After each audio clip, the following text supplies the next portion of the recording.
Hello everybody and welcome back to my channel. This is my Christmas cookie dough and it is amazing. If you like these sort of ingredients, I know some people aren't a fan of mince pies and raisins, but if you are, these are incredible. So I just got a jar of mincemeat, measured out just a spoon's worth, and then push it between the 2 spoons just to make these shapes which will go inside the cookie. I made 12 of these, but my mix only made 11 cookies. Once you've done them, pop them in the freezer. I would recommend doing it half an hour or so before you start the cookies. I did it during and they were still quite soft when it came to putting them in the cookie, but it did still work absolutely fine. So pop them in the freezer and then get on with the rest of your recipe. I measured out 230 grams of cold butter and you just beat that on its own for a little bit, but do try and avoid over beating it.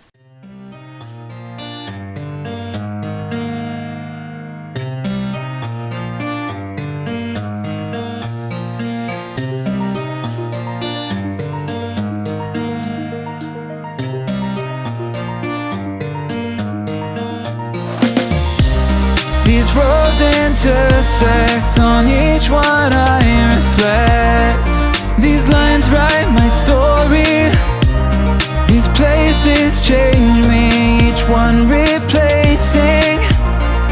Like night into morning, I miss the open air, the going anywhere,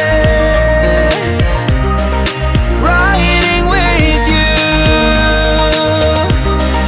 like we used to.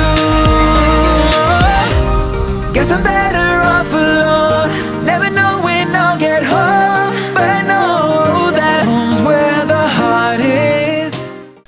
I then added 135 grams of caster sugar and 135 grams of light brown sugar. I started with mixing the caster sugar, and once that had incorporated a little bit, I added the light brown sugar.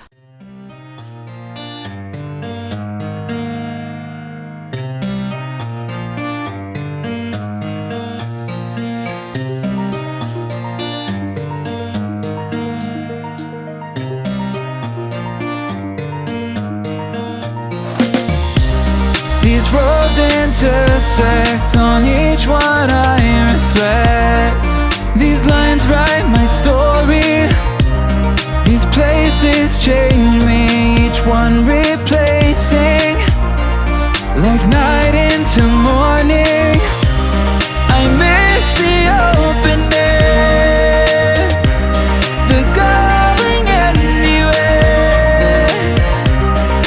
riding with you. I then measured 300 grams of plain flour, 200 grams of raisins and 10 grams of baking powder.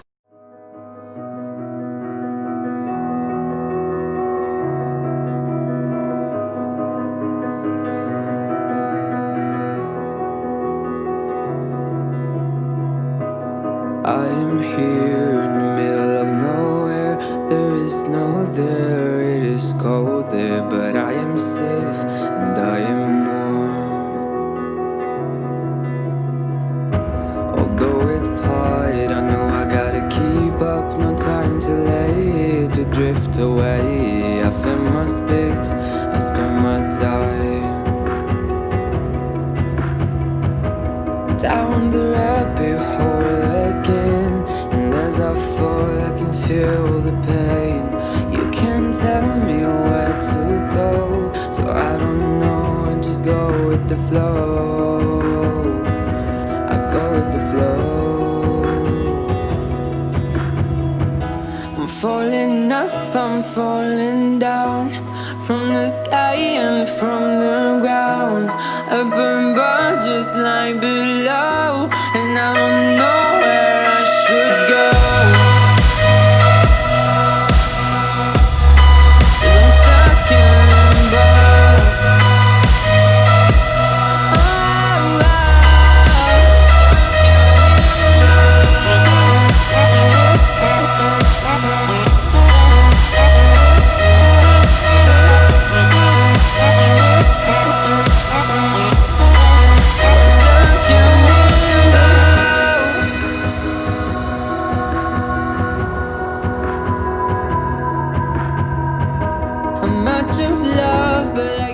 I did have to remove the mix from the whisk because the butter had still not incorporated, which is not necessarily supposed to, but I just wanted to get it off to mix it in a little bit more. While that's all mixing, I added a teaspoon of salt. I added a couple of spices to make it taste Christmassy, so I added 2 teaspoons of cinnamon and 2 teaspoons of ginger, but it is completely up to you how much spice you'd like to add. If you don't like it too much, then just add a little bit. After that, then measure out 100 grams of oats. I added the oats before I added the raisins, but it doesn't really make much difference.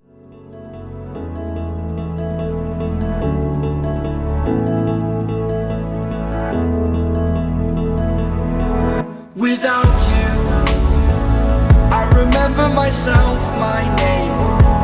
Forgot about all you tried to change.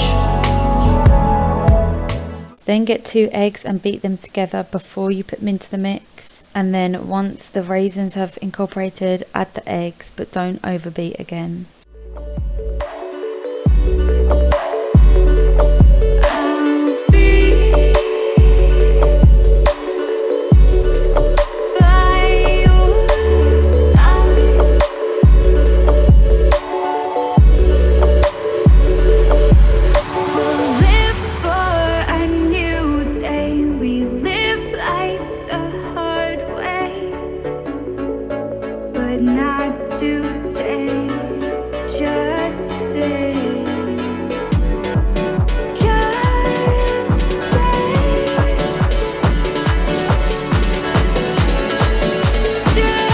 Now you'll need your scales to weigh each cookie out. So I did 110 grams, but you could do anything from 90 to 120 grams. Depends how big you'd like them. But weigh all of those out, and then you'll need a pot to put them in because you'll put them in the freezer after.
Once they're all weighed out, get your mincemeat from the freezer and just squish your thumb in to make a gap. Push the mincemeat in and then close it on itself so that it's inside the cookie. And then pop them all in a pot and put them in the freezer. And put them in the freezer, probably overnight is best.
When you're ready to eat one, just take it out of the freezer. Make sure you've preheated the oven to 180. Usually I would say put a baking sheet down, but I didn't have one, but it is fine without. And then for a cookie dough, I put it on for about 9 minutes, which makes the perfect cookie dough. It's just amazing. There's no cookie dough like it. It's incredible. And make sure you've got some ice cream to serve it with. But if you would like them to be more like cookies, then you can just cook them for a few minutes longer, maybe up to 14 minutes, but probably no longer than that. They cook for a little bit while they're on the tray too. Thank you so much for watching my video. I really hope you enjoyed it and you enjoy the cookie. Please let me know how you get on with making them, and if you have any questions, please leave it below.